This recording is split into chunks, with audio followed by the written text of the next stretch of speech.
Isaiah episode 16, the branch from the stem of Jesse, Isaiah 11 to 1:16, when the axe falls, what still lives? There are seasons when life sounds like wood splitting. Something you trusted drops. Something you built collapses. A plan, a relationship, a reputation, a dream you carried like a torch gone in one swing. And in that silence, the mind whispers, "This is the end." But Isaiah 11 opens with a different verdict, ancient, precise, and strangely hopeful. It says the forest can fall, and the story can still continue, because the cutting was real, but the root was not destroyed. Episode 15 was the axe, the pathology of ego. Assyria as domination, certainty, and pride that expands until it breaks reality. Episode 16 is the branch, the technology of integrated consciousness. A new pattern of being rising from what looks like ruin. And I want you to hold this thought as we begin. What if the stump in your life is not evidence of failure? What if it is evidence of concentration energy returning to what is most essential? What if the ending is not a burial, but a zero-point field where potential becomes pure again? Tonight, we are entering Isaiah 11 as ancient prophetic wisdom for modern times, a blueprint for the transformation of consciousness, a map for overcoming internal conflict, and a quiet science of spiritual resilience and new beginnings. Part 1, the surviving root, Gezer and the 0 point. Isaiah 11 to 1. Isaiah says, "There shall come forth a rod from the stem of Jesse, and a branch shall grow out of his roots." Historically, Jesse is the father of David. The royal line, the Davidic structure, has been cut down. The visible world looks like a stump, but Isaiah chooses imagery with surgical precision. The Hebrew idea behind stem carries the sense of a felled trunk that still has the capacity to sprout, not a dead log, a cut tree that can still surprise you. And that is the bridge. Because metaphysically, the stump is not only political collapse, it is the point where external structure fails and inner essence concentrates. In systems theory, collapse can become a reset, a forced simplification that allows reorganization at a higher level of coherence. In psychological language, it's the moment a false identity can no longer be maintained. In spiritual language, it's the sacred economy of destruction, where what was inflated is removed, so what is real can breathe.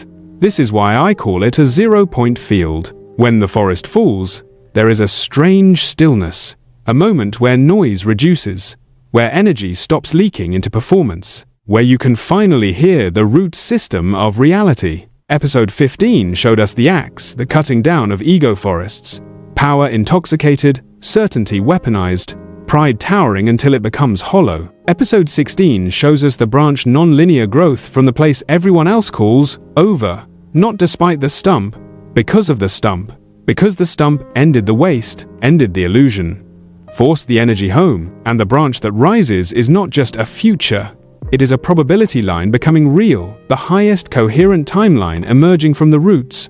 Part 2, the sevenfold spirit, interdimensional senses.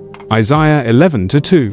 Isaiah 11 to 2 describes a sevenfold spirit resting upon the branch. Many hear these as virtues, beautiful words to admire, but for our lens, metaphysical and psychological, these are not decorations. They are equipment.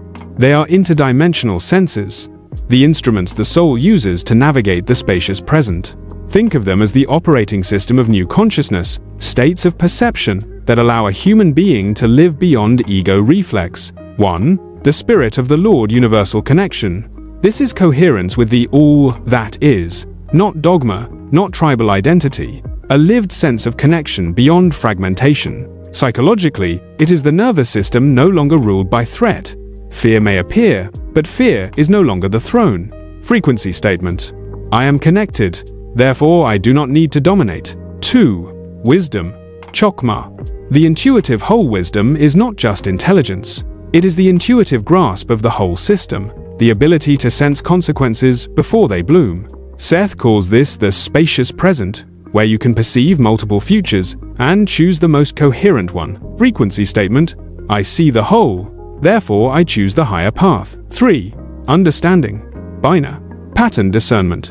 Understanding is structure sight. It sees feedback loops, incentives, hidden motives, and the architecture of repeated pain. It recognizes how trauma reproduces itself through habit and reaction. Frequency statement: I see the pattern, therefore I stop repeating it. 4. Counsel, direction, and alignment. Counsel is guidance that arises from inner quiet, not outer noise. It is personal, will aligned with universal flow. In modern terms, values over impulse, truth over adrenaline. Frequency statement: I listen deeper, therefore I move cleaner. 5. Might, vitality to manifest. Might is the energy to embody insight. Many people discover truth, fewer incarnate it. Might is courage with endurance, the strength to keep building peace when war would feel easier. Frequency statement: I have power, therefore I build what heals. 6. Knowledge, gnosis, direct experience. Gnosis is contact. It bypasses borrowed beliefs. It knows by living. It is spiritual reality that can survive pressure because it is not second-hand. Frequency statement: I know because I have touched reality. 7. Awe of the Lord, alignment with sacred law. This is not terror, it is reverent alignment with moral structure, the recognition that integrity is not optional. It is structural, like gravity. Awe keeps power from becoming predatory. Frequency statement: I revere the sacred, therefore I remain humble. And Isaiah later describes righteousness and faithfulness like a belt around the waist, core stability. Because without a strong center, the limbs, your actions, have no leverage. This is the branch, a being held together from the inside. Part 3: The Judgment of Frequency.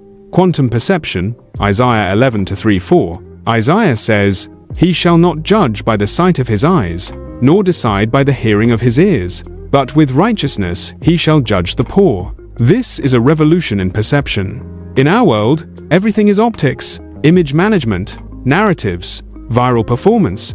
People do not simply show you who they are, they curate a costume and call it identity. But Isaiah describes a consciousness that cannot be hypnotized by appearances. This is quantum perception, discernment beyond the 5 senses, beyond camouflage reality into inner data, intention, coherence, truth, and suffering. Righteousness here is not punitive. It is homeostasis, restoration of balance. Justice as repair, not revenge dressed in legal language. And this is crucial. The poor, the vulnerable, the overlooked, those who cannot protect themselves with influence. The branch perceives them, defends them, restores them, because a consciousness aligned with the sacred does not worship the loud, it protects the fragile. Ask yourself, how do you lead when you cannot be bribed by admiration? How do you decide when you refuse to be manipulated by fear? How do you act when you no longer punish people through your projections? This is overcoming internal conflict at the level of perception, because a divided person judges the world through their wounds. But an integrated person sees clearly, and clarity becomes compassion with boundaries. Part 4: The Peaceable Kingdom. Internal Shadow Integration, Isaiah 11:6-9. Now we enter the legendary imagery: wolf with lamb, leopard with kid, calf and lion together. Yes, it can point to future harmony, but it is also a psychological map. Internal shadow integration. The wolf and the lion symbolize predatory survival energies, the threat brain, the amygdala reflex, the part of you that learned aggression because it believed the world was unsafe. The lamb and the calf symbolize the vulnerable self, the creative self, the trusting self, the innocent self. Most human suffering is an inner civil war between these parts. The predator fears vulnerability, the vulnerable fears the predator, and the self becomes a battlefield. But Isaiah gives a new configuration. They lie down together, not because the wolf is killed, but because the wolf is integrated. The goal is not to destroy instinct, it is to bring instinct under a higher center. And then comes the line that changes everything. A little child shall lead them. This is the divine child archetype, the new integrated ego, small enough to be humble, connected enough to lead, unfragmented enough to hold the beasts without becoming them. The child leads because the child is not intoxicated by power. The child does not need to perform dominance to feel safe. The child moves from wonder, not control. And when that inner childlike center becomes your leader, the inner predators stop ruling the government of your mind. When the beasts inside you lay down, the world outside you begins to change its shape. This is the science of peace and global harmony, not sentimental, but systemic. Inner regulation changes perception. Perception changes behavior. Behavior changes relationships. Relationships change culture. Coherence spreads. And Isaiah calls this field of integration the holy mountain, elevated awareness. On the low plains of competition, conflict thrives. On the mountain of unity, conflict becomes a category error. Part 5. Saturated reality. Waters cover the sea. Isaiah 11-9. The earth shall be full of the knowledge of the Lord, as the waters cover the sea. Water does not argue. Water saturates.